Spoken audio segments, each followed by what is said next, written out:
So, Joe, I know you're super passionate about this. You've done a blog on this on allsportreports.com. Go and check it out. But is football transfers in general, becoming really boring?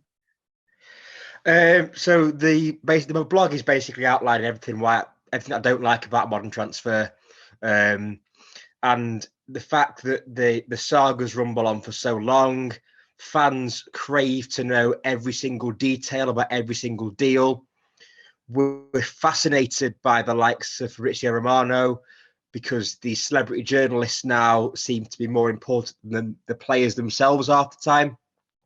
And every deal seems to be dragged out in the same. The high profile deals, of Yeah. course. I'm talking about I'm talking about the Declan Rice saga to, is he going to Man City, is he going to Arsenal, about the back and forth on that. The David De Gea contract saga.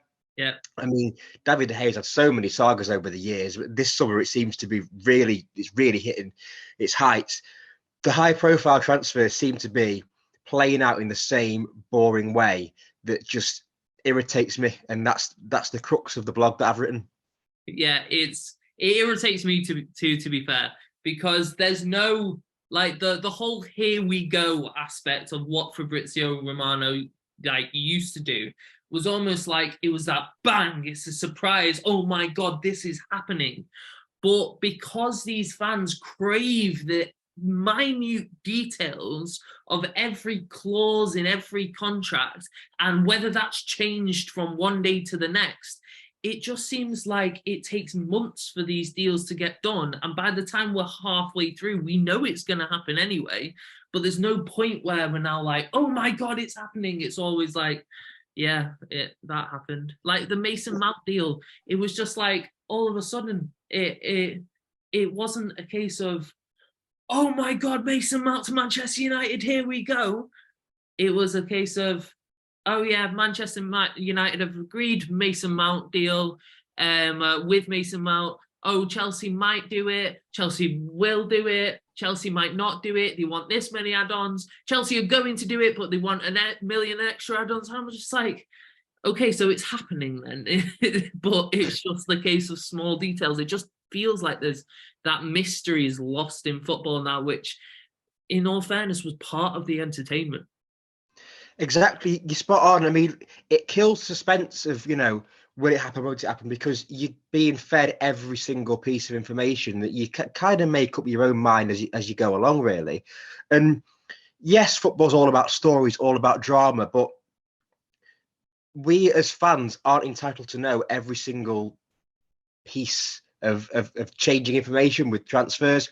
You mentioned the Mason Mount example. That transfer had been all but completed for weeks, or it was inevitable for weeks. So when it finally happened, like you say, it just didn't feel as grand as what it would have done if one day Mason Mount rocked up to Carrington in the United kit, waving the scarf above his head. That for me is how transfers should go down.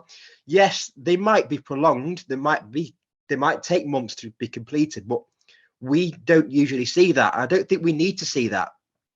Players can be in talks behind the scenes for so long, but I don't think as fans we have the need to know every single step of the way. Yeah, and it even starts so much earlier than oh, they're in contact with. These clubs are linked with players 6 months to almost a year in advance. Like, I remember the Bruno Fernandes saga at Manchester United. Like, that was like a year before he actually came. And then there's obviously Declan Rice to Arsenal. That's been going on for about 6 months. Like the first link there was about 6 months ago. Haaland to Manchester City last season. The first link there was like 6 months before anything was actually happening.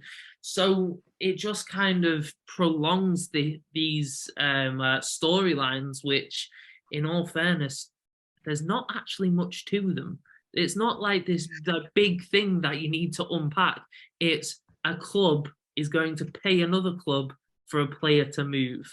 That's the story that they're trying to like get every single detail out of, just to fill like articles with a load of nonsense that nobody needs to know.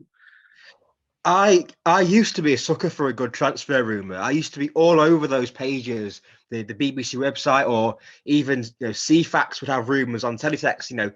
I used to love reading those because you would see the rumor one day, and then maybe a few weeks would pass, and then the deal would be done, or it wouldn't. And that's all there was. You weren't seeing every single detail of it because we didn't really need to know. So whether I'm being nostalgic, whether I'm not really moving with the times that a modern football fan needs to move with, I mean, I wouldn't exactly say that I'm an old school football fan, really. I'm open to change, and I've seen the game change myself just in my relatively short time on this earth following it. But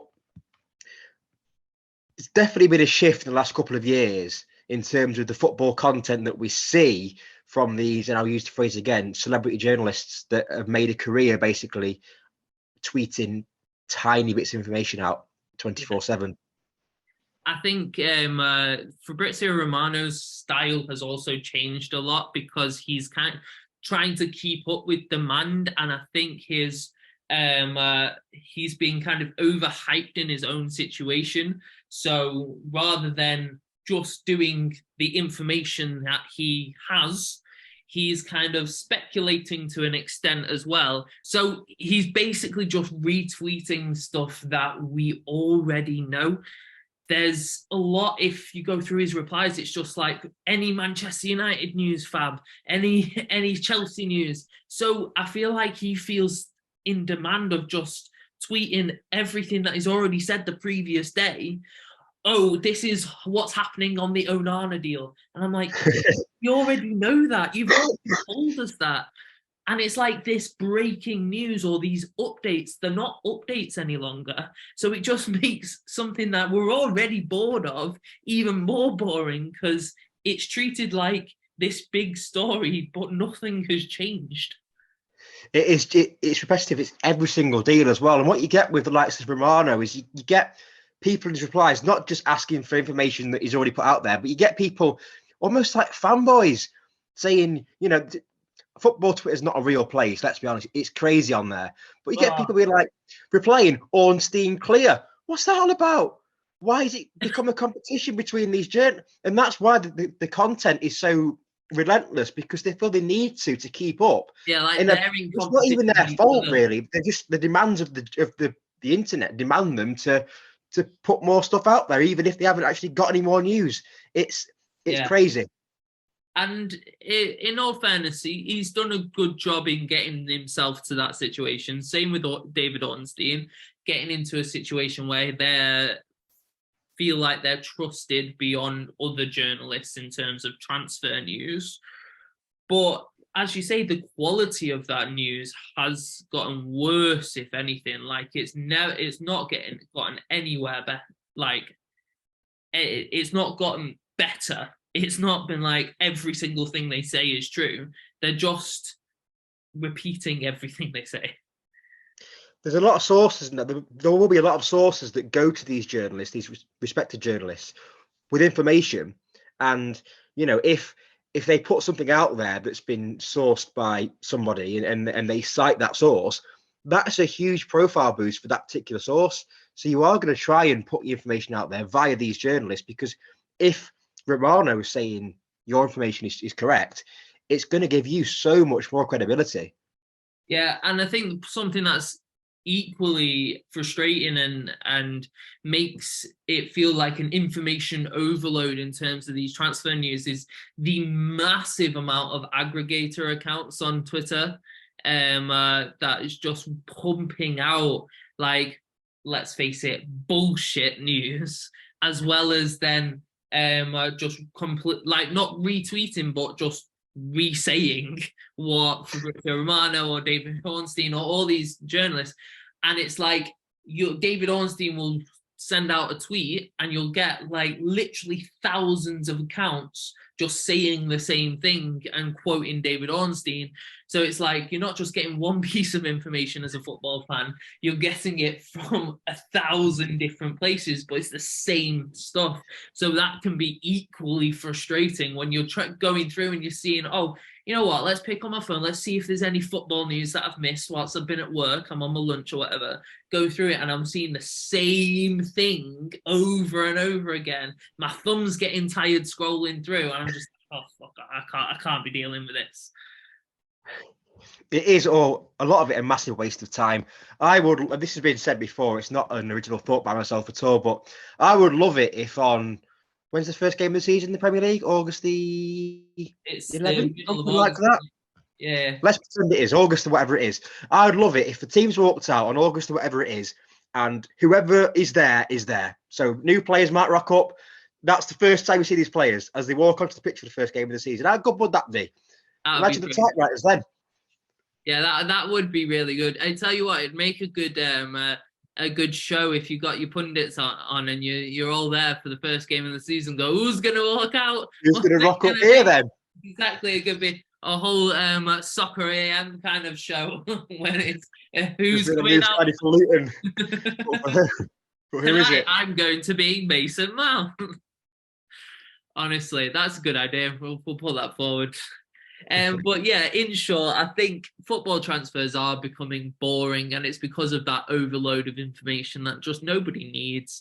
And the storyline of a transfer is lost in this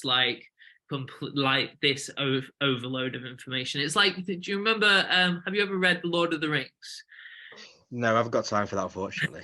So some people find the movies really easy to follow and the books really hard because J.R.R. Tolkien was known as somebody who liked to describe every little detail. He was a linguist, so he really loved words, which is some people's bag, but you know, it is hard to follow a story if you're describing like the little chinks in a tree and stuff like that. And I feel like that's what's happening to football transfers because they're trying to describe every single detail of every single move.